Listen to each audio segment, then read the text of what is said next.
Bueno, el tema que nos convoca el día de hoy es la parte 2 del soporte digital en situaciones especiales. De antemano agradecerle al doctor Daniel Esteban Pérez que fue muy diligente con su ayuda en la asesoría para esta charla. Entonces,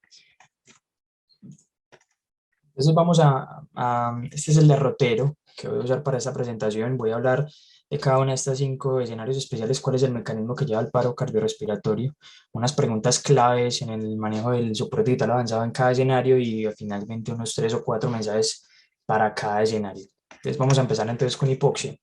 Y cuando hablamos de la hipoxia, entonces realmente la mayoría de mecanismos que llevan a paro no son directamente por hipoxia, realmente puramente por hipoxia raro, sino más bien por asfixia. Y hay 4 mecanismos grandes por los cuales una persona puede llegar a presentar hipoxia que posteriormente llegará a paro. Eso es disminución de la FiO2 que respira el paciente, alteración en la difusión de membrana, alteración de la ventilación o alteraciones ya en la relación ventilación-perfusión como tal. Esta hipoxia por diferentes mecanismos intracelulares, como lo pueden ver en la diapositiva, pues va a llevar a paro y este va a ocurrir aproximadamente entre 3 y 11 minutos después de que el paciente empieza a desaturarse. Entonces, estos mecanismos fisiopatológicos explican por qué la mayoría de paros por hipoxia van a ser ritmos no desfibrilables, y aquí lo muestro en esta gráfica que contrasta muy bien estos ritmos desfibrilables en situaciones como síndrome coronarico agudo versus otras en donde el mecanismo principal va a ser como tal la hipoxia. Entonces, la primera pregunta importante que hay que hacerse es cómo cambia el soporte vital avanzado en la hipoxia o en la asfixia. Y realmente la respuesta es no cambia sustancialmente, lo único diferente es que hay que generar una prioridad o hay que priorizar el tratamiento de la causa de la asfixia y permitir que el paciente pueda lograr una ventilación efectiva. Entonces, cuando uno le dicen ventilación efectiva, uno siempre se tiene que preguntar entonces cuál es la mejor forma de ventilar al paciente. Y cuando uno se enfrenta a esta pregunta, pues uno se encuentra que uno puede hacer un manejo básico de la vía aérea o un manejo avanzado de la vía aérea. Aquí les dejo la fotico del dispositivo máscara válvula bolsa, que es el más usado pues en el entorno intrahospitalario, y ya en la parte del manejo avanzado pues sería la intubación orotraqueal como aseguramiento definitivo de la vía aérea o los dispositivos supralóticos como una alternativa razonable. Entonces, ¿cuál de estos dos es la mejor opción para ventilar a nuestros pacientes en el escenario de paro por hipoxia? Entonces, viene este estudio que es el CAAM, es un ensayo clínico de asignación aleatoria multicéntrico de no inferioridad que incluyó 2.043 pacientes que adultos que tuvieron un paro cardiorrespiratorio extrahospitalario en el cual se consideró hacer una reanimación y asignaron de forma aleatoria a recibir ventilación a través de máscara válvula bolsa o a través de intubación orotraqueal hecha por médicos en el entorno extrahospitalario. Se planteaban un margen de la inferioridad del 1% y el desenlace primario era supervivencia con buen desenlace neurológico de 28 días. ¿Qué se encontró el CAM? Realmente falló en mostrar no inferioridad versus la intubación orotraqueal, pero el motivo realmente fue porque el desenlace como tal tuvo muy poquita diferencia y por lo tanto no pudo tener el poder estadístico que se esperaba. No obstante, el estudio sugiere que el uso de ventilación a través de técnicas básicas de la vía aérea aumenta la probabilidad de la falla en el manejo de la vía aérea y un aumento en la regurgitación del contenido gástrico. No obstante esto, como desenlaces adversos y ocurrencias en pequeña proporción en este estudio no permiten dar una conclusión más potente, sino como establecer una hipótesis en tanto este puede ser uno de los problemas del manejo básico de la vía aérea. Pero realmente el estudio grande fue no concluyente por poco poder estadístico. Entonces, cuando uno se vaya antes al otro lado, al manejo avanzado de la vía aérea, entonces será mejor un dispositivo supralótico con intubación orotraqueal. Entonces, en este escenario, pues 2 ensayos clínicos de asignación aleatoria ya nos dieron la respuesta. Ahí está el PART a su izquierda y el Airways 2 a su derecha. Y cuando uno se entra a ver cada uno de los dos estudios, pues los dos mencionaron cosas distintas. El PART concluyó que es mejor el tubo laringio como estrategia de dispositivo supraglótico, en tanto el Airway 2 mostró que no había ninguna diferencia, pero cuando uno se pone a comparar los dos estudios, pues pareciera que uno le cree más al Airway 2 que usó un dispositivo supralótico de segunda generación por 3 razones principales. Primero, la población tuvo una población mucho más grande, 9.296 personas. Eh, el personal que se encargó de hacer intubación en el entorno prehospitalario en este estudio tenía entrenamiento adicional para intubar a los pacientes y eso se vio reflejado en que el 80% de los pacientes logran una intubación en los 2 primeros intentos. En cambio, en el PART vemos una población más pequeña, la población que realizaba la intubación no tenía un entrenamiento adicional en esta técnica y eso se reflejó en que apenas la mitad de los pacientes tuvieron una intubación temprana al primer intento. Entonces, cuando comparamos los desenlaces, realmente pareciera ser que el dispositivo supraglótico en un escenario donde hay buen entrenamiento para intubación traqueal parece ser superior, parece ser igual en esos términos de lograr ventilación efectiva. Entonces, como conclusión en esta parte, ¿cuál es la mejor forma de ventilar? Pues la técnica que esté disponible en la que yo tenga mayor entrenamiento, y para lograr ventilación efectiva parece no importar cómo se hace durante una reanimación cardiopulmonar, excepto en el escenario que vamos a ver después. Y ya si es mejor el manejo avanzado, el manejo básico de la vía aérea, pues probablemente la evidencia actual nos sugiera entonces que lo más razonable sea hacer este método secuencial que nosotros hacemos usualmente en la reanimación, en donde primero hacemos un manejo básico de la vía aérea y luego pasamos al avanzado si se considera. Entonces, ¿cuándo hacer cosas diferentes? Entonces, cuando se habla de cuándo hacer cosas diferentes, pues primero tenemos que hablar de cuáles son las causas que llevan a un paciente a asfixia y por ende a paro, y de estas quiero hacer hincapié especial en las neumopatías obstructivas como el EPOC y el asma. Entonces, aquí nos enfrentamos entonces a la pregunta de si en estos pacientes sí va a ser necesario intubar o un dispositivo supralótico suficiente, y hay un sustento teórico que soporta preferir primero la intubación, y esto es que la presión en la vía aérea alta por el atrapamiento de aire va a generar un diferencial de presiones en comparación con la presión baja en el esfínter esofágico inferior, que es mucho menor todavía en los pacientes que están en paro cardiorrespiratorio, lo que va a hacer que cuando yo administre ventilación a través de un dispositivo que no entra directamente en la tráquea, pues vaya a haber mayor probabilidad de hiperinsulación gástrica e hipoventilación pulmonar. No obstante, hago énfasis en que es un sustento teórico porque esta evidencia realmente sale de estudios muy pequeños en pacientes asmáticos, y no hay una evidencia que soporte más intubar o usar un dispositivo supralótico en este escenario. Pareciera ser que lo teóricamente correcto es buscar más una intubación orotraqueal, haciendo énfasis en el entrenamiento de esta técnica. Y hay otra condición especial, y es la condición de hiperinsulación dinámica en las neumopatías obstructivas. Cuando yo aumento la presión positiva en el paciente que, por ejemplo, ya aseguré la vía aérea con un tubo, el paciente va a empezar a presentar aumento del atrapamiento aéreo porque el aire no es capaz de salir. Y este aumento de la presión intratorácica va a generar un colapso hemodinámico, que es lo que nosotros entendemos como hiperinsulación, algo parecido a lo que pasa en la perinsulación dinámica del paciente epocoso que está fuera de este contexto. En ese sentido, parece ser que las compresiones más interrupciones de la ventilación intermitentes pudieran llegar a disminuir el fenómeno de hiperinsulación. Las compresiones acá funcionarían como un mecanismo externo que permite la salida del aire, e incluso se ha documentado que los pacientes empiezan a presentar un deterioro hemodinámico y se mejoran en el momento en el que se desconectan de la ventilación mecánica invasiva. Entonces, tener en cuenta que si el paciente empieza a presentar deterioros y los parámetros de la máquina de ventilación nos están sugiriendo que el paciente está haciendo una hiperinsulación dinámica, pues consideremos disminuir la frecuencia respiratoria en los pacientes, y durante el RCP pues las compresiones nos van a ayudar mucho en eso. Entonces, conclusiones en el paciente que hace paro por hipoxia. Realmente el soporte vital avanzado no cambia, es el estándar, pero se hace énfasis en que se debe hacer una ventilación efectiva y un manejo de la causa de la hipoxia. En general, cualquier método que preserve este soporte vital avanzado y logre ventilar efectivamente va a ser el indicado. Eso depende mucho del entrenamiento de la persona que está dirigiendo la reanimación. Y considerar que en las neumopatías obstructivas pues hay un sustento teórico para preferir la intubación orotraqueal en contexto de paro, y debemos tener cuidado con la hiperinsulación en neumopatía obstructiva luego de intubar y reanimar al paciente. Pasemos entonces a hipovolemia. Entonces, en el contexto de hipovolemia, realmente hay dos escenarios grandes. Hay una hipovolemia que es absoluta y una hipovolemia que es relativa. La relativa realmente es por una redistribución del volumen intravascular. En cambio, la absoluta es una disminución del volumen intravascular que puede terminar siendo hemorrágica o no hemorrágica. Y en cualquiera de estos dos escenarios, lo que va a terminar pasando es una disminución del volumen efectivo circulante que genera hipoxemia, disfunción miocárdica y en últimas paro. En este apartado nosotros vamos a entrar más que todo en la hipovolemia absoluta, y en términos de hipovolemia absoluta este es el mecanismo fisiopatológico que explica nuevamente por qué la mayoría de los ritmos en este escenario son no desfibrilables. Entonces, ya cuando hablamos del comportamiento epidemiológico de esto, tenemos que en los servicios de urgencias precisamente el choque séptico va a ser la mayoría de estos escenarios. Este choque es diferente en términos de que aquí el problema realmente es una distribución. Cuando vemos la real hipovolemia, ocurre aproximadamente entre el 11 y el 16% de estos.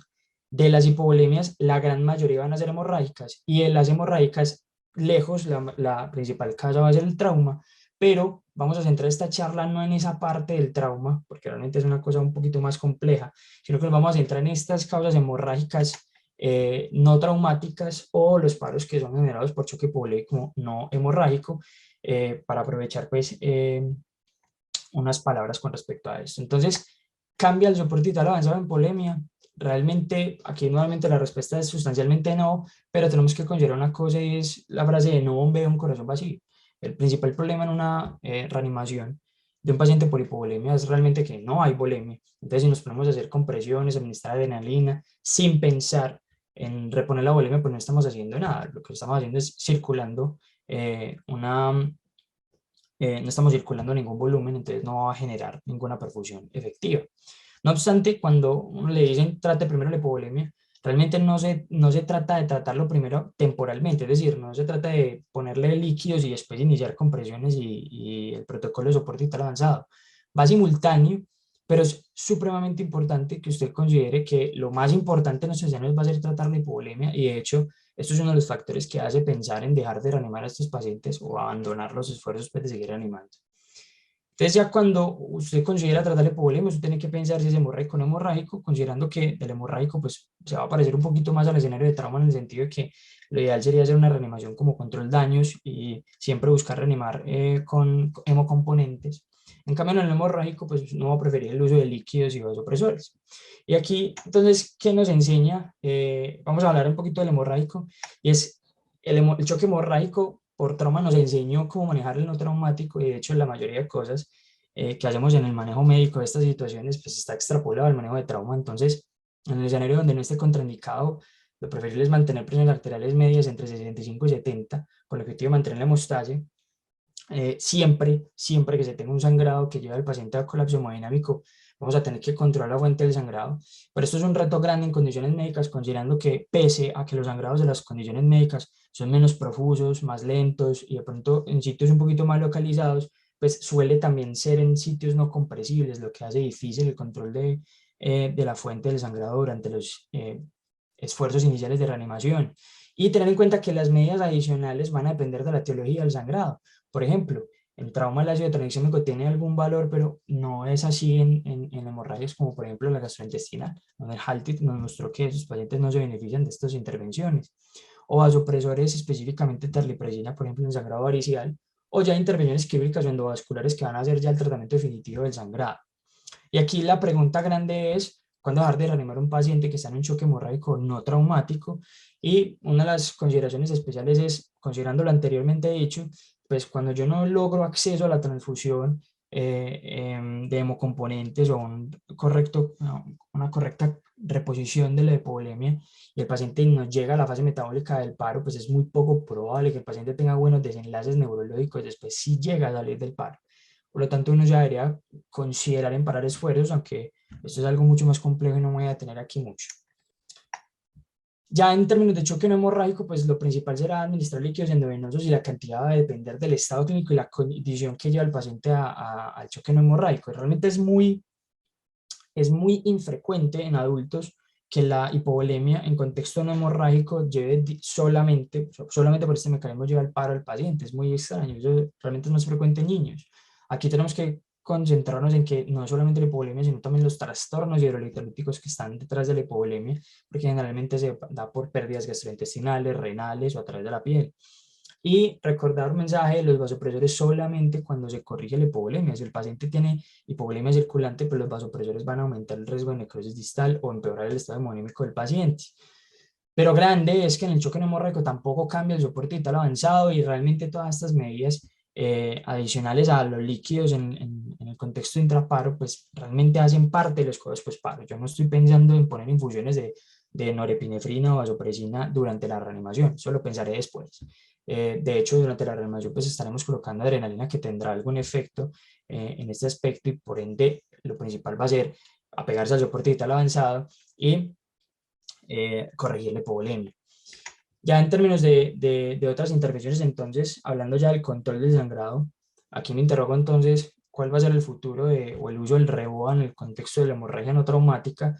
El REBOA es un dispositivo que a través de un acceso femoral, pues se extiende un balón en la aorta por encima de la, se puede por encima de del diafragma, con el objetivo de control el sangrado infradiafragmático. Entonces, ¿por qué lo menciono? Como si fuera el futuro, porque realmente ya hay estudios que han contemplado eso, realmente son series descriptivas en donde en escenarios no traumáticos se usa Reoa con cierto éxito en el manejo de estos pacientes.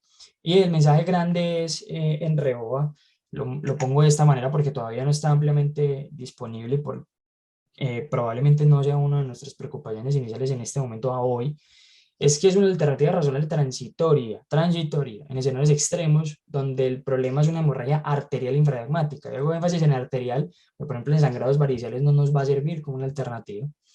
Que tenemos varias series pequeñas descriptivas en escenarios no traumáticos que nos hablan de la experiencia del uso del REBOA en estos escenarios, pero lógicamente pues faltan estudios experimentales que nos permitan establecer la eficacia y la seguridad, cuándo REBOA, cuándo no REBOA.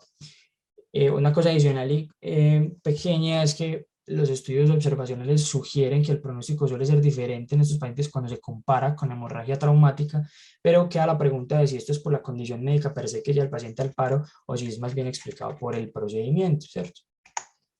Entonces, en el contexto de hipovolemia, las conclusiones grandes es, pilas, no veo un corazón vacío, trate la hipovolemia, pero en términos prácticos las dos cosas se inician de forma simultánea. En el choque hemorrágico, pues el choque hemorrágico no traumático aprendió el trauma, pero no todo aplica, como lo vimos en el ácido tranexámico. El control del sangrado va a ser un reto grande en condiciones médicas, pero siempre se debe intentar. Sobre todo esto ya pensando más en el contexto post-paro. Y en ese sentido, el REBOA como una medida transitoria dependiendo de la causa del sangrado podría ser una alternativa en el futuro, pero para poder establecer eso de forma más contundente, pues faltarían o no les gustaría encontrar ensayos clínicos de asignación aleatoria. Tercero, vamos a hablar entonces de electrolitos. El trastorno hidroelectrolítico como causa de paro cardíaco realmente es muy raro, suma aproximadamente del 3 al 6% de los paros cardíacos. Y realmente de todas estas causas de paro por trastornos hidroelectrolíticos, el principal va a ser los trastornos del potasio por la sensibilidad que tiene el miocardio a los cambios en las concentraciones del potasio. Entonces, vamos a hablar primero de hipercalemia y cuál es el mecanismo de paro. Para una forma muy resumida, el aumento del potasio extracelular va a causar unas alteraciones en la fase cero que genera una cascada que en última lleva a una cardiopatía hipercalémica, y que esto explicaría los ritmos no desfibrilares que se pueden ver en la hipercalemia, pero realmente al principio, con el aumento del umbral del potencial de membrana, pues va a haber un aumento de la excitabilidad, y eso es lo que explican las arritmias que pueden generar los ritmos desfibrilables. Estos cambios en los potenciales de membrana de los cardiomiocitos son los que explican los cambios en el electrocardiograma, que no necesariamente se correlaciona con los niveles de potasio. Entonces, esto es importante tenerlo en cuenta. Yo puedo tener pacientes con un potasio de 8 y tener cambios muy pequeños en el electrocardiograma, o potasios de 6 con 5 y ya tener patrón sinusoidal. Realmente aquí lo que marca la parada no es tanto la concentración, sino la velocidad de instauración. Entonces, volvamos a hacer una pregunta. ¿Cambia el soporte vital avanzado en hipercalemia?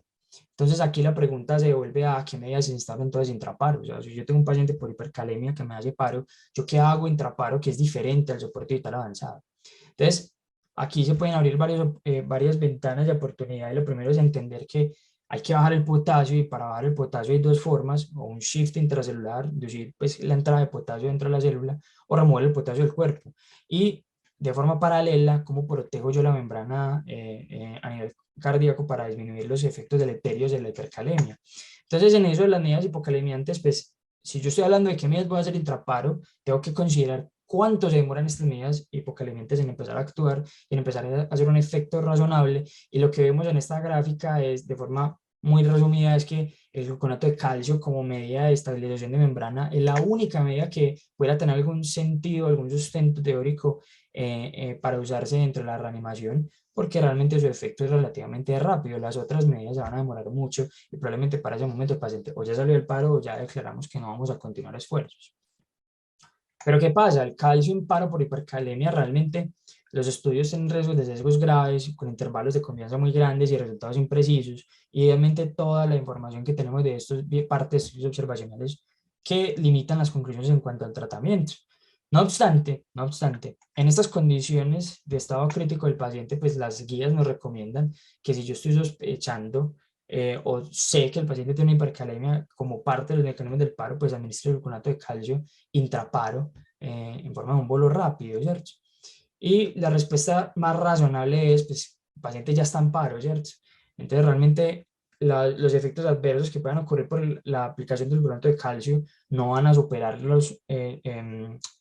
no va a superar el sustento teórico del beneficio en tanto gluconato de calcio como estabilizador de membrana que se ha descrito en series observacionales. El resto de medidas hipokalemiantes quedan de pronto para el posparo, para yo empezar a garantizar que el potasio va a bajar, porque les recuerdo que el gluconato de calcio no es una medida propiamente hipokalemiante, sino protectora del potasio que está, pero esta medida dura de 30 a 60 minutos, realmente su efecto como protector. Entonces tenemos que empezar a instalar medidas para bajar ese potasio, que probablemente sea razonable empezar las posparo. Ya una mención acá corta, la alternativa al calcio en hipercalemia, pero realmente el efecto del calcio como protector de membrana está sustentado más por el aumento de la disponibilidad del sodio extracelular, que permite que entre la célula y cambie los efectos de despolarización de membranas en este escenario. Por ende, varios trabajos habían contemplado el uso de bicarbonato de sodio y se intentaban explicar por qué esto funcionaba también, no solamente como medida hipokalemiante, sino como medida estabilizadora de membrana. Realmente pareciera ser que es la disponibilidad de sodio y no tanto el bicarbonato lo que genera este efecto. Por ende, es razonable pensar de pronto en solución salina hipertónica con bicarbonato de sodio como una alternativa al calcio, de pronto en esta situación donde uno no quisiera ponerlo, como por ejemplo pacientes con hipercalcemia o pacientes con intoxicación con digitálicos, que realmente la evidencia no sugiere que esté del todo contraindicado. Ahí realmente la sugerencia de no usar calcio viene en unos estudios observacionales que realmente no representan las situaciones de paro de estos pacientes, pero tenemos unas medidas adicionales alternativas pues para considerar, ¿cierto? Ya hablando puntualmente entonces de la hipocalemia, pues el mecanismo de paro va a ser parecido a través de cambios de potenciales de membrana. Pues el mecanismo fisiopatológico más importante va a ser que prolonga el QT y disminuye el periodo refractario absoluto, lo que genera un sustrato arrítmico que lleva a que los pacientes con hipocalemia pueden presentar con mayor facilidad fibrilación ventricular o incluso puntas torcidas. Entonces aquí volvemos a hacer la pregunta. Entonces, listo, en hipocalemia, cambia el soporte vital avanzado. Entonces aquí uno dice, pues si le falta potasio, pues repongámoslo, ¿cierto? ¿Cómo lo vamos a reponer intraparo? Pues uno usualmente se imagina bolos de potasio o infusiones muy rápidas de potasio, pero cuando se ve en la guía, la administración de bolos de potasio realmente está desaconsejada en el contexto de paro cardiorrespiratorio y nos deja un poquito maniatados. Entonces, para entender qué podemos hacer ahí, me pareció muy interesante este ejercicio de entender las reglas de oro y por qué hacemos lo que hacemos. Entonces, esto es importante porque uno cree que estos son camisas de fuerza de las cuales uno no se puede salir para poder reponer potasio, pero pareciera que no es así del todo. Entonces, cuando nosotros decimos, vea, no use concentraciones que pasen de 40 a 60 milicalentes por litro, la razón de eso es para disminuir la probabilidad de dosis inadvertidamente altas y que generemos hipercalemias graves iatrogénicas. Pero esto aplica sobre todo en el contexto de que estemos reponiendo potasio, pero no lo estemos haciendo a través de bomba de infusión, donde las cantidades que se están infundiendo pues pueden variar. Y de hecho, cuando se pone a ver, hay recomendaciones de usar hasta 40 milicalentes en bolsas de 100 mililitros, lo que genera concentraciones de 400 milicalentes por litro, y no nos estamos preguntando por qué se está superando la concentración máxima. Probablemente esto, y se ha estudiado incluso su aplicación de forma segura en pacientes a través de vía central. La clave es que estas infusiones no se pasan en menos de una hora y que realmente se pasan en cantidades muy pequeñas, es decir, el absoluto de potasio que estoy reponiendo es pequeño, ¿cierto?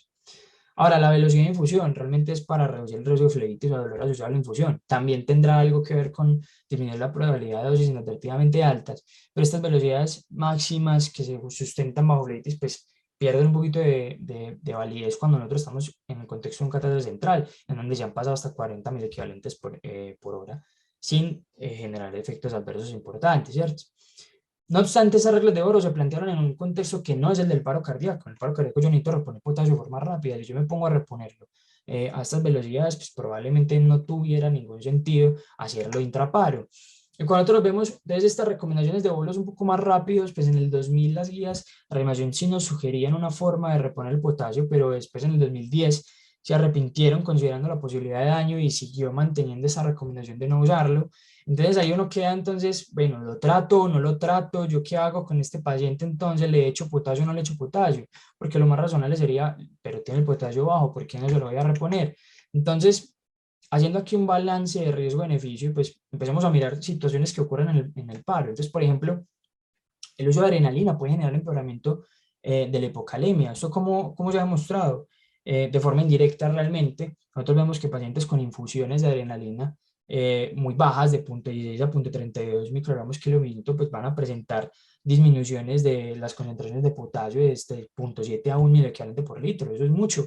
Pero usted me dirá, pero es que nosotros no hacemos infusiones en paro. Sí, pero las dosis que nosotros colocamos en paro corresponden más o menos a infusiones de hasta 4.8 microgramos kilo minuto, o sea, mucho más altas de las que han demostrado bajar potasio. Entonces ahí uno se pregunta, ¿será que la adrenalina que nosotros ponemos en el paro genera un empeoramiento transitorio de la hipocalemia? Ya en contra de esto, pues es que las dosis recomendadas previamente no tienen ningún sustento en la evidencia, pero tampoco lo tenía claramente de daño demostrado, ¿cierto? Las referencias que usa la guía para sustentar que no pongamos estas dosis de potasio realmente no exploran este desenlace importante en estos pacientes y pues realmente sí hay reportes de casos exitosos en donde los pacientes presentan retorno a la circulación espontánea luego de dosis a tasas de infusión tan absurdas como de 12 miliequivalentes minuto.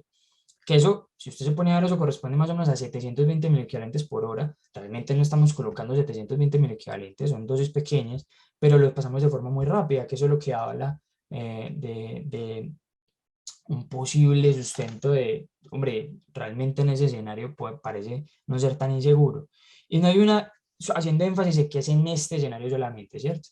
Y no hay una evidencia robusta que sustente una dosis específica, entonces pareciera ser, mi conclusión personal de esto es que dar el bolo de potasio parece razonable en el escenario de paro cardíaco por hipocalemia, a una dosis más o menos de 10 a 20 miliequivalentes de 5 a 10 minutos, con preparaciones de 10 miliequivalentes en 100 mililitros, que parecen ser como lo más razonable para evitar errores, sobre todo porque esos son presentaciones comerciales disponibles. Ahora voy a hacer aquí una mención especial. Entonces, usted está con un paro cardíaco extrahospitalario presenciado. El paciente llega, usted le pone las paletas para verificar el ritmo y se encuentra con esta taquicardia ventricular polimórfica a puntas torcidas. Y usted no tiene acceso rápido al ionograma y usted sabe que las puntas torcidas las puede causar o una hipomagnesemia, o una hipocalemia, o una hipocalcemia. Entonces, la primera pregunta que uno se hace es, ¿qué le doy? ¿Le doy potasio, le doy calcio, le doy magnesio? ¿Cuál de todos le doy? Entonces la respuesta inicial es, sigue el soporte vital avanzado. ¿El soporte vital avanzado qué le dice? Pues esto es un ritmo desfibrilable, desfibrílelo. Y compre tiempo, ¿cierto? ¿Cómo así que comprar tiempo? Aquí es donde uno se pone a pensar, listo, entonces, ¿qué es lo que le doy? Entonces las guías se hacen unas recomendaciones particulares con respecto a la aplicación de magnesio en TVs polimórficas. El sulfato de magnesio reprime y previene la recurrencia de la TB polimórfica en QT largo. En QT corto, por ejemplo, en las situaciones donde un infarto lleva a una taquicardia ventricular polimórfica, que es raro realmente, no genera esta disminución del riesgo, pues, o sea, no genera este beneficio, pero darlo en estos escenarios, la probabilidad de que usted dañe al paciente es muy baja, ¿cierto? Entonces, en esos escenarios, cuando usted tiene una taquicardia ventricular polimórfica, lo más razonable es dar sulfato de magnesio. Aunque usted no tenga claro cuál fue el mecanismo que lo llevó a la taquicardia ventricular polimórfica, pues hay un chance de que esto mejore en el contexto de QT largo. Y cuando el paciente tiene una sospecha hipocalemia, pero usted no está seguro de eso, pues realmente ya el potasio sí es mejor no darlo en un entorno empírico, ¿cierto? La probabilidad de que usted le haga daño es más alta. Obviamente ya después en el posparo usted necesitará un ionograma para definir manejos posparo que eviten que el paciente vuelva a entrar en paro. Conclusiones entonces con electrolitos es una causa rara de paro cardíaco, el diagnóstico es difícil y por ende la sospecha y los paramédicos van a marcar la parada en qué cosas hacemos intraparo. Grande el soporte vital avanzado no cambia, pero sí se añaden unas medidas intraparo dependiendo de la condición, que es por ejemplo aplicar calcio, potasio, sulfato de magnesio, que hay alternativas, razones al gluconato de calcio para generar protección de estabilización de membrana en el contexto de hipercalemia. Ahí está la solución salina hipertónica del bicarbonato de sodio en escenarios seleccionados. El potasio en paro por hipocalemia, pues mi conclusión personal es úselo en esos bolos, en esas dosis que se mencionan en la literatura, porque realmente nada puede pasar, el paciente ya está en paro, ¿cierto? Entonces, realmente usted está intentando sacarlo del paro. Y ya en el manejo posparo, pues usted tendrá que revisar con el ionograma qué medidas adicionales hace para que evite la recurrencia del paro, ¿cierto? Ahora pasamos a la sección de trombosis y vamos a hablar antes de tromboembolia pulmonar. Rápidamente, ¿cuál es el mecanismo de paro del TEP? La obstrucción anatómica. La obstrucción anatómica por diferentes vías pues va a llegar a una disfunción miocárdica que en últimas va a llegar al paro. Aquí realmente no es tan importante la hipoxia, sino la obstrucción anatómica. ¿Qué cambia en el soporte vital avanzado en el TEP? Entonces, aquí la pregunta es, ¿qué medidas se instauran intraparo en el paciente con TEP o sospecha de TEP? Entonces, aquí voy a hablar rápidamente de la trombolisis y el manejo de líquidos, y aprovecho el manejo de líquidos para mencionar, cuidado con el ventrículo derecho. Si un paciente hizo TEP y secundario de eso es un paro cardíaco, pues lo más probable es que tenga una disfunción ventricular, una disfunción de ventrículo derecho grave, y si usted se pone a darle mucho líquido, pues aumenta mucho la precarga, la colapsa y el paciente puede empeorar hemodinámicamente. Entonces, precaución con los líquidos. Ahora, con respecto a trombolisis, entonces, ¿damos trombolisis intraparo o no damos trombolisis intraparo? Y aquí la pregunta termina siendo un poquito más pragmática. A la izquierda usted puede tener un escenario clásico donde el paciente tiene una altísima probabilidad de tener un TEP, una TDP, luego le da un dolor de pecho, colapsó y cuando usted le mira está sin pulso y tiene una actividad eléctrica sin pulso. Pero este escenario es muy fácil. Realmente el escenario donde es más difícil o retador es el escenario donde usted tiene un paro cardíaco extrahospitalario, el paciente llega en paro, usted mira el ritmo de paro y es una actividad eléctrica sin pulso. Aquí es donde uno se pregunta, ¿será que eso es un TEP? ¿Lo trombolizo o no lo trombolizo? Entonces la primera pregunta es, ¿mi paciente en paro entonces tiene una tromboembolia pulmonar? Algo interesante es que en el momento en el que usted sospecha el TEP como causa de paro, pues solamente por eso el paciente ya tiene una probabilidad alta de tener un TEP. No porque usted lo sospeche y usted sea mago, sino porque las condiciones alrededor de la sospecha pues aumentan mucho la probabilidad que sí lo sea. No obstante, eso tiene una sensibilidad muy mala. Y hasta el 30% de los pacientes no tienen factores de riesgo identificables para uno poder definir que el paciente tiene una tromboembolia pulmonar. Entonces aquí entra o se mete en discusión entonces el uso de la ecografía en el paro cardíaco como una estrategia diagnóstica de la causa del paro en el paciente. Y en la diapositiva vemos pues, diferentes signos, pero todos son muy diferentes entre sí, con muy pocas descripciones juiciosas de los mismos, con diferentes acercamientos y unos valores de rendimiento diagnóstico muy heterogéneos con muy poquitos pacientes, incluso en otros estudios sugieren que no alcanzan valores predictivos entre el 40 y 50%, y son estudios con muchísimo riesgo de sesgo, pocos pacientes o métodos diferentes que generan mucha heterogeneidad.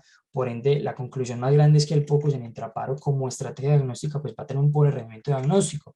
Y no solamente eso, y es, listo, no tiene pobre rendimiento diagnóstico, pero si además hace daño, entonces, el uso de POCUS en paro cardíaco en un escenario donde no estemos tan entrenados para continuar la reanimación, pues se ha demostrado que genera aumentos en las pausas, en otros casos en las compresiones, que sí son cosas que se deben hacer en estos pacientes.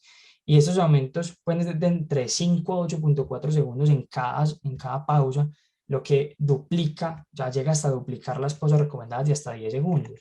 Entonces, aquí varias premisas hasta ahora.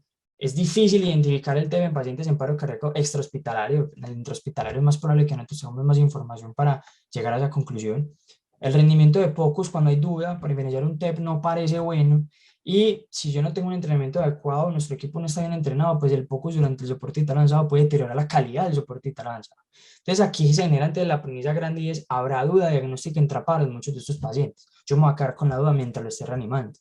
Entonces aquí las siguientes preguntas es, listo, si yo tengo la duda, sé que la mayoría de estos pacientes hacen actividad eléctrica sin pulso, entonces yo podría trombolizar a ciegas, sin saber que el paciente tiene un TEP, si tiene una actividad eléctrica sin pulso, trombolizar genera algún beneficio. Y la segunda pregunta es, listo, pero si yo tengo entonces el diagnóstico hecho de TEP, ¿la trombolisis tiene algún sustento durante el paro? Entonces, lo primero, el concepto de trombolisis a ciegas ya se evaluó en dos ensayos clínicos aleatorizados. Este es el primero de ellos, un RCT multicéntrico de 233 pacientes que hicieron actividad eléctrica sin pulso y no presentaron retorno a la circulación espontánea luego de un minuto. Estos fueron asignados de manera aleatoria a recibir alteplase o placebo y por lo menos les reanimó durante unos 15 minutos posterior a esto. Y el desenlace primario fue la supervivencia al alta con otros secundarios como el retorno a la circulación espontánea. ¿Qué encontraron? No hay diferencias. Pero no solamente no hay diferencias, sino que es un estudio que tiene muy pobre poder estadístico para poder establecer unas conclusiones mayores. Entonces aquí viene el estudio Troika. El estudio Troika es un estudio mucho más grande, RCT multicéntrico de 1050 pacientes, aunque se plantearon llegar a una población de 1300, es decir, fue interrumpido de forma prematura. Incluyó pacientes, lo mismo es el mismo escenario, pacientes en paro cardíaco extrahospitalario con ritmo no desfibrilable o con ritmo desfibrilable que no llegó a retorno de circulación espontánea luego de 3 intentos de desfibrilar, fueron asignados de forma aleatoria de place, una dosis ajustada por peso versus placebo. Los reanimaron más tiempo, hasta 30 minutos de resucitación, y el desenlace primario fue la supervivencia a 30 días. Y lo que nos encontramos es, primero, una subrepresentación de los pacientes con TEP, realmente son muy poquitos, aunque probablemente esto hable realmente del comportamiento real epidemiológico de un paro. Y ¿qué encontramos? No hay diferencias. A 30 días los pacientes no viven más, o sea, no hay mayor probabilidad de estar vivos. Entonces, y este estudio pues tuvo muy poco poder estadístico para determinar el poder o la potencia que tienen los efectos adversos para tomar estas decisiones. Ahora, listo, parece ser que trombolisis a ciegas realmente no tiene como sentido, pero si yo tengo una alta sospecha de TEP, entonces ¿hay qué? ¿Y qué nos dicen los estudios? Realmente ya en este escenario los estudios ya no son RCT, sino estudios observacionales, lo que dificulta un poquito esta respuesta, pero ¿qué encontramos? Que la supervivencia no mejora, parece no mejorar pues en este escenario, ojo, haciendo énfasis en que son estudios observacionales, pero sí aumenta el sangrado. Quiero hacer precaución en la interpretación de esto porque este sangrado se refiere a cualquier tipo de sangrado, no necesariamente sangrado grave, que esto puede ocurrir del 5 al 25% de pacientes. Es decir, no estoy haciendo nada bueno y parece estar haciendo algo malo, ¿cierto? Entonces, conclusiones de trombolisis intraparo, aunque las guías lo recomiendan como una condición que usted puede considerar, mi posición personal es, vea, la información de los estudios observacionales deben generar precaución en su interpretación. Si no hay probabilidad pretesa alta de diagnóstico hecho, definitivamente no lo haga, o sea, ya no hay ningún escenario donde lo sustente. No modifica la supervivencia y aumenta el riesgo de sangrado. Y para acabar de usar el régimen de dosis no está establecido plenamente. Hay un estudio observacional sugirió esa dosis que dice la guía de 50 miligramos de alteplase intraparo y el otro después del paro, pues realmente eso no está muy bien establecido. Por lo tanto, mi posición personal es que la trombolisis realmente en estos escenarios va a tener un mayor papel en la medida posparo, porque el paciente es un de alto riesgo, es un paciente que hizo un choque obstructivo y por ende se va a beneficiar de la trombolisis, pero no necesariamente intraparo. Ahora, aquí vamos a hablar antes de infarto agudo de miocardio. En este escenario, pues los mecanismos de paro que llevan en un infarto van a ser las arritmias ventriculares. Esto ocurre sobre todo en los infartos con lesión del ST que explican los ritmos desfibrilables. Disfunción miocárdica grave por choque cardiogénico es una causa un poco menos frecuente. Genera ritmos generalmente no desfibrilables y complicaciones mecánicas todavía más raro, pero con una mortalidad muchísimo mayor, que genera también ritmos en predominio no desfibrilables.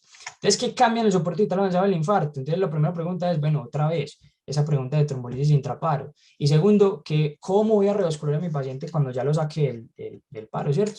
Entonces, lo primero en trombolisis intraparo en IAM, si esto estaba gris en TEP, aquí está mucho más oscuro. La evidencia es muy escasa con respecto a su utilidad. Siempre que tengamos este escenario, pues lo primero que tenemos que considerar es que la estrategia preferida siempre va a ser la coronariografía. Pareciera razonable administrar la trombolisis si se prevé demora en la PCI, esto hablando del contexto intraparo, pero realmente esto está extrapolado de la condición donde el paciente no está en paro. Y esto siempre implica que el paciente tiene un infarto agudo con elevación del ST. Esto no aplica para el paciente sin elevación del ST. Eso todavía está menos claro en pacientes que hicieron paro y los esfuerzos de reanimación vienen prolongados. O sea, ya cuando yo ya vengo reanimando al paciente por mucho tiempo, yo también tengo que estar pensando, ¿será que sí, será que no? Y realmente si es fútil o no. Esto claramente no debe intervenir o interferir con el soporte vital avanzado estándar. Y aquí me genera la duda del concepto de trombolisis exitosa. Realmente creo que no podemos hablar de una trombolisis exitosa porque los electrocardiogramas posparo tienen unos cambios específicos que pueden dificultar mucho esta interpretación de la trombolisis exitosa, o sobre todo el contexto del paciente que sale del paro en un estado comatoso. Entonces va a ser un poco más difícil este escenario. ¿Y cuándo se revasculariza un paciente posparo en un infarto? Entonces la pregunta es, bueno, entonces ¿fue una elevación o no fue una elevación? Si estuvo con elevación del ST, está claro, el paciente necesita una revascularización emergente en las primeras 2 horas, pero cuando no es elevado el ST, pues tenemos que preguntarnos entonces si el paciente tiene criterios de muy alto riesgo, porque el paro cardiorrespiratorio per se no es un factor de muy alto riesgo, esto por el resultado del estudio Tomahawk, que nos confirma que estos pacientes realmente no se benefician en términos de supervivencia de ser llevados de forma más temprana, ¿cierto? Si no tiene criterios de muy alto riesgo, es decir, que el paciente esté en choque cardiogénico después del paro, que persista en estar hemodinámicamente, que se persista quedándose de dolor, que tenga complicaciones mecánicas, que tenga una falla cardíaca aguda, los que están expuestos, pues probablemente lo más sensato, si no tiene ninguno de estos, sea eh, eh, hacer una intervención temprana, entendiéndose como que yo no voy a esperar 24 horas para revascularizarlo, sino que voy a tomarme mi tiempo de decidir si el paciente debe llevarse a revascularización o no. Y eso también aplica en pacientes comatosos postparo. Si el paciente sale del paro, pero está en un estado neurológico inmediatamente no favorable, pues esto no los contraindica de ser llevados a revascularización. Entonces, conclusiones en trombosis. El diagnóstico de tromboembolia e infarto es difícil y con los datos solamente la información intraparo. El uso de la ecografía intraparo como estrategia diagnóstica me parece ser que queda un poco interrogada y depende mucho del entrenamiento del equipo. Si tenemos un equipo muy entrenado, probablemente tenga mucha utilidad. La trombolisis intraparo, mi posición personal es que la poca evidencia que lo sustenta probablemente lo relea a una estrategia más del estado posparo. Y en los cuadros posparos pues, va a ser importante la estrategia de repercusión estratificada según el riesgo, por ejemplo, en infarto o miocardio. Ya por último, entonces tenemos el escenario de cirugía cardíaca. Los mecanismos de paro en la cirugía cardíaca van a ser varios, pero los más importantes en el postquirúrgico inmediato van a ser las arritmias, las complicaciones mecánicas, entre ellas el taponamiento cardíaco en neumotórax y la hipovolemia, específicamente por hemorragia. Entonces aquí cambia el soporte vital avanzado. Este sí es el escenario donde cambia el soporte vital avanzado, porque yo tengo que preguntarme cosas distintas, ya no es seguir este mismo algoritmo. Entonces, yo tengo que verificar tres cosas: cuál es el motivo del paro, cuál es el ritmo de paro, la fecha de la cirugía y la disponibilidad que yo tengo de llevarlo a estenotomía, que generalmente sí, porque estos son pacientes que se quedan en UCI posterior a las cirugías cardíacas. Y finalmente vamos a ver unos comentarios con respecto a la adrenalina.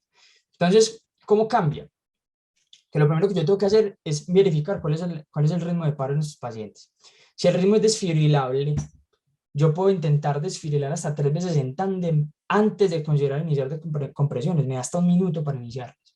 Si el paciente lo encuentra en asistolia o en bradicardia extrema, probablemente lo más sensato sea aplicar un marcapasos, ya sea transcutáneo, como se pueda aplicar en ese momento, incluso abierto, en la reesternotomía temprana. Y si el paciente sale en este episodio, durante este primer minuto, pues ya se pasa a los cuadros posparo y probablemente ya era una reesternotomía para verificar qué fue lo que sucedió, pero si no, tenemos que pensar ya antes en iniciar las compresiones y ya era una reesternotomía. El escenario que se sale de esto es la actividad eléctrica sin impulso. Aquí sí, de entrada se inician las compresiones, ¿ya? Y si el paciente ya tenía un marcapasos y lo que nosotros estamos viendo es una actividad eléctrica sin impulso, lo ideal sería apagar el marcapasos o retirarlo y verificar cuál es el ritmo, porque eso puede ser una fibrilación ventricular y tendría indicación de desfibrilación.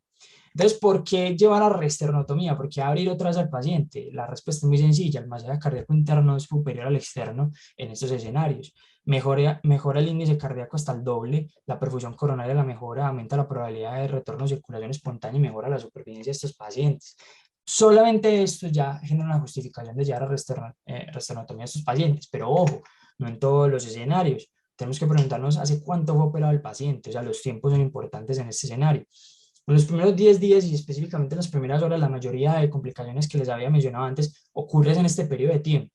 Y en este periodo de tiempo, todas estas complicaciones, hemorragia, taponamiento cardíaco, neumotórax, pueden ser corregidas también en el proceso de reesternotomía. Pero después de 10 días, ya disminuye la probabilidad que encuentre estas causas como la causa del paro, pero aumenta la probabilidad de herencias mediastinales que dificultan la intervención. Por lo tanto, en los primeros 10 días de postquirúrgico probablemente sea una parte que hay que considerar en el plan avanzado siempre, pero cuando es por encima de 10 días, pues ya la decisión es más difícil y debería tomar una persona con más experiencia. Ya por último, un comentario con adrenalina. Los expertos sugieren no usar la adrenalina en estos contextos, o si lo vamos a usar en dosis muy bajas, puesto que se sustentan en que realmente la adrenalina no aumenta la supervivencia. Sí se ha sustentado aumentar el retorno a circulación espontánea y escenarios neurológicos favorables, pero no hay una mención del beneficio teórico en el escenario postquirúrgico. Pero sí se tiene un riesgo, que es el aumento de la presión arterial y el sangrado posterior a una cirugía cardíaca, que eso puede ser motivo de exsanguinación. Y aquí una cosa muy importante es aclarar también: esto ya hace parte del soporte vital avanzado realmente del uso de amibarona en ritmos desfibrilables refractarios, pero aquí sí es particularmente importante y recomendado que después de que el paciente ya lo desfibrile 3 veces y sigue en ritmo desfibrilable, pues además de esto, pues aplicar un bolo de 300 miligramos por vía central de amibarona sería como lo razonable. Entonces, conclusiones de cirugía cardíaca: aquí sí hay un cambio sustancial del soporte vital avanzado las compresiones externas no es la prioridad, lo importante es el ritmo de paro y causa de paro. Siempre que yo tengo el contexto, tengo que pensar cuántos días de posoperatorio está para yo pensar en las posibles complicaciones. Y en cuanto a la adrenalina, pues es mejor preferir no usarla o usar la dosis bajas hasta que tengamos unos datos de seguridad que nos confirmen que se puede hacer. Para finalizar, entonces ya consolidando todo, ¿qué mensajes me quedan y que quisiera transmitirles a ustedes? Lo principal es identificar la causa del paro, es crucial para el manejo exitoso del mismo. Si yo no sé por qué paro, es más probable que yo no haga estrategias que mejoran la probabilidad de que el paciente salga del paro. El soporte digital avanzado lo entendí entonces como una estrategia casi universal que simplifica el manejo, pero que exige pensar. Es decir, no es una receta de cocina. Dependiendo de la causa del paro, las condiciones van a cambiar y las situaciones que yo haga pues, diferentes pueden impactar en que el paciente sobreviva. Ahora bien, estas medidas adicionales al soporte digital avanzado estándar, cuando se usan al intraparo es porque yo estoy pensando que eso aumenta la probabilidad de retorno a circulación espontánea, mejora la supervivencia o mejora los desenlaces neurológicos. Cuando yo tengo intervenciones que no hacen ninguna de estas tres cosas, probablemente no sean entonces medidas del intraparo, sino pensarlas en el posparo. Cuando el paciente ya salió del posparo, listo. ¿Qué vamos a hacer para evitar que el paciente vuelva a entrar al paro cardiorrespiratorio y que pueda salir del hospital vivo? Y no solamente vivo, sino en condiciones neurológicas adecuadas.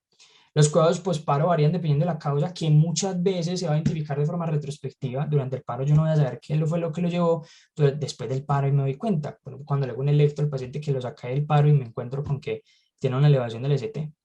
Y un mensaje clave dentro de toda esta charla es el entrenamiento del personal que hace el soporte vital avanzado. Es clave para nosotros poder tomar decisiones sobre qué cosas hacer y qué cosas no hacer. Muchas gracias. Si tienen preguntas, comentarios. Pero, ¿me están hablando a mí o hay otro? Porque es que hablaron de un Juan Rodríguez. No, pero a usted, a usted. Ah, bueno.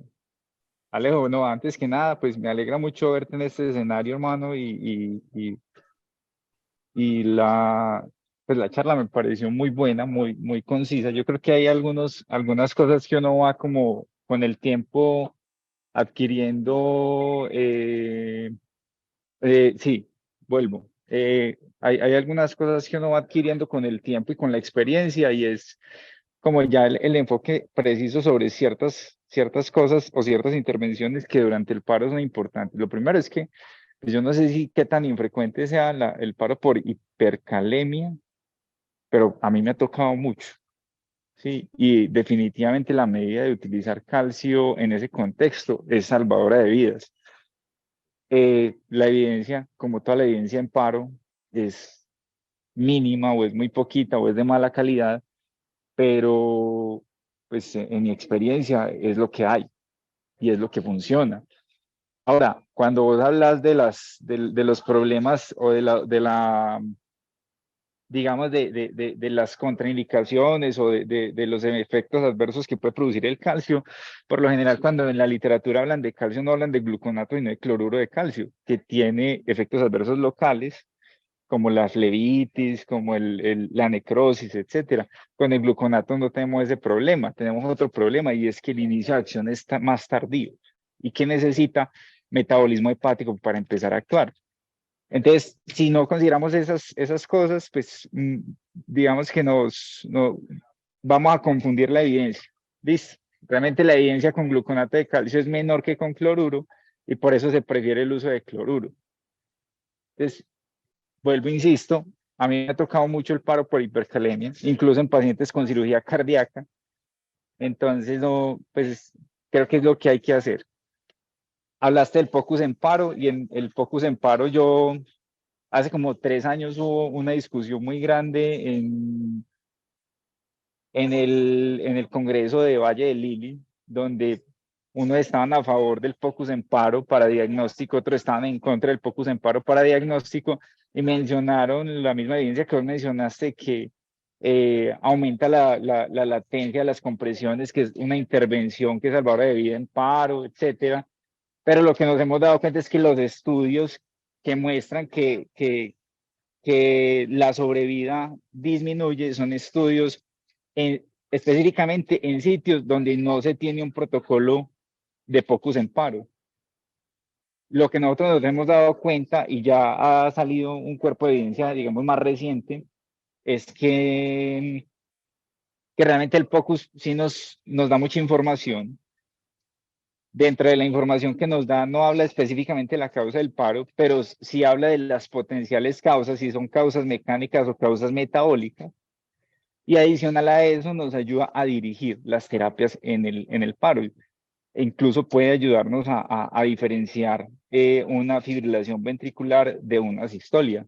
Y vuelvo y digo, te lo digo por experiencia propia, ¿sí? Que vemos una línea isoeléctrica o no somos capaces de detectar el ritmo de paro bien y en el ecógrafo se ve el corazón fibrilando, desfibrilamos y el paciente retorna a circulación espontánea. Eso no quiere decir que vaya a mejorar la sobrevida, porque la sobrevida en paro depende de muchas cosas, pero sí, eh, yo pienso que nos da una guía que podemos utilizar con la salvedad de que se necesita un entrenamiento y se necesita alguien que esté pendiente de que estas medidas no reduzcan la efectividad de otras medidas que ya se han demostrado efectivas. Finalmente, con respecto a la trombolisis intraparo en TEP, si vos consideras la fisiopatología del paro en el TEP, tenés que considerar que la trombolisis no es una medida posparo, es una medida intraparo y que es la única medida que realmente nos va a servir para retornar al paciente a la circulación espontánea. Eh, si vamos a esperar que haya un cuerpo de evidencia importante, de buena calidad y con un poder suficiente para tomar decisiones en los pacientes de paro, pues yo pienso que ahí sí nos tenemos que quedar con la receta de cocina. Cuando mencionaste que las intervenciones en paro no se pueden convertir en una receta de cocina, eso parcialmente es cierto. De hecho, las guías de reanimación se hacen específicamente para eso y hay una cosa que en la literatura se llama sesgo cognitivo. Ese sesgo cognitivo es que si usted tiene mucha información y no es capaz de manejarla, usted no va a hacer nada bien. Entonces, lo que hace la guía, y todas las guías hacen lo mismo, es preparar a las personas que no están preparadas para una situación particular y limitar las intervenciones a las intervenciones más efectivas posibles, quitando intervenciones que no es que sean malas, sino que pueden retrasar las intervenciones que son más efectivas. Entonces, cuando dicen es que ya no se utiliza el bicarbonato, es que ya no se utiliza el gluconato, mira que sí se utilizan, solamente que se utilizan en un contexto donde vos ya has sobrepasado ese sesgo cognitivo. Eso sí se ha estudiado mucho, se ha estudiado en la medicina, se ha estudiado en la medicina de urgencias sin cuidado crítico y viene de toda la experiencia que se ha tenido con la aviación de combate, la aviación comercial y el entrenamiento de los soldados profesionales en países donde la milicia es altamente entrenada. Hay una literatura muy interesante al respecto. Muchas gracias, pues, Ale.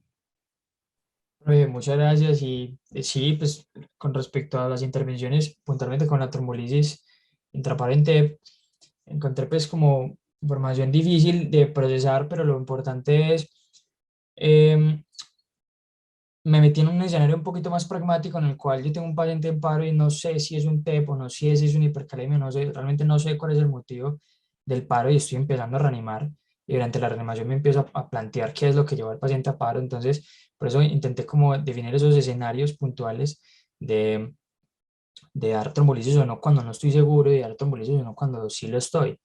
Un elemento pues también a considerar es que realmente la trombolisis no es inmediata, o sea, el efecto de la trombolisis no es inmediato y por eso incluso las guías, creería que por eso sugieren que cuando usted decide trombolizar pues el paciente, lo ideal es que usted continúe los esfuerzos de reanimación casi hasta 60 minutos, 90 minutos, o sea, esfuerzos de reanimación muy prolongados para permitir que esto genere una mejoría en la condición hemodinámica del paciente. Por eso me planteaba pues como esos escenarios particulares, profe, muy valiosa su intervención. Muchísimas gracias.